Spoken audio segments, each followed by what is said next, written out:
আসসালামু আলাইকুম। আমি জিএম রাজিম হোসেন, পরিচালক, নূর একাডেমিক কোচিং সেন্টার। তো আজকে আমি আমার জীবনের একটা মজার অভিজ্ঞতা সকলের সাথে শেয়ার করতে চাই। তো এই অভিজ্ঞতাটা হলো এরকম যে আমি যখন এসএসসি পরীক্ষার্থী ছিলাম, আমি 2007 সালের ব্যাচ। তো এটা 2006 সালের ঘটনা কিংবা 5 সালের ঘটনা। তো আমার ওই সময় ম্যাথ করতে ভালো লাগতো না। এখন আমি ম্যাথে ইচ্ছা করতো না, ফলে ম্যাথ কোনো মতে মোটামুটি মার্ক পেতাম, কিন্তু ম্যাথের প্রতি আমার কখনোই কোনো আগ্রহ ছিল না। তো যথারীতি যা হয়, কিশোর বয়স আমার, ওই সময় খুব গান শুনতে মন চাইতো। আমি বাংলা গান শুনতাম, রবীন্দ্রসঙ্গীত শুনতাম, নজরুল সঙ্গীত শুনতাম। এখন আমি ক্লাস 10-এ পড়ি, 2006 সাল। আমি গান শুনতে ইচ্ছা করে, কিন্তু গান কিভাবে শুনবো? কারণ আমি যখনই গান চালাবো, তখনই আম্মা এসে বলবে, এই পড়তে বসো, গান শুনতেছো কেন, পড়াশোনা না করে।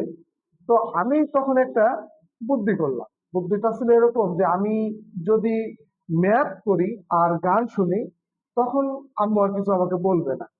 তো এইভাবেই আমি করতাম কি, গান ছেড়ে দিয়ে ম্যাথ করা শুরু করলাম।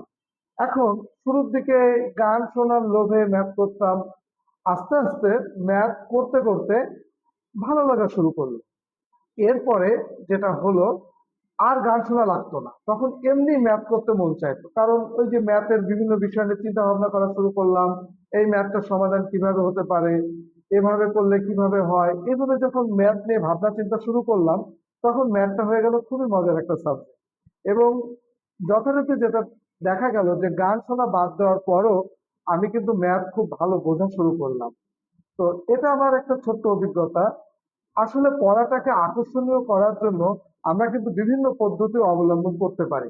তবে দিন শেষে একটাই কথা, পড়াটাকে ভালোবাসতে হবে। এবং পড়াশোনা নিয়ে চিন্তা ভাবনা করলে, গবেষণা করলে, অর্থাৎ পড়াশোনার প্রতি ভালোবাসা তৈরি করতে পারলে পড়াটা তখন আকর্ষণীয় হয়ে ওঠে। আর এই যে ম্যাথের প্রতি ভালো লাগা কাজ করলো, যেটা আজও ভালো লাগে, সবসময় ম্যাথ করতেই মন চায়। ম্যাথ নিয়ে চিন্তা ভাবনা করতে ভালো লাগে, নতুন নতুন সমস্যার ম্যাথ গুলো সমাধান করতে ভালো লাগে। ওই যে ছোট্টবেলায় সেই আকর্ষণ।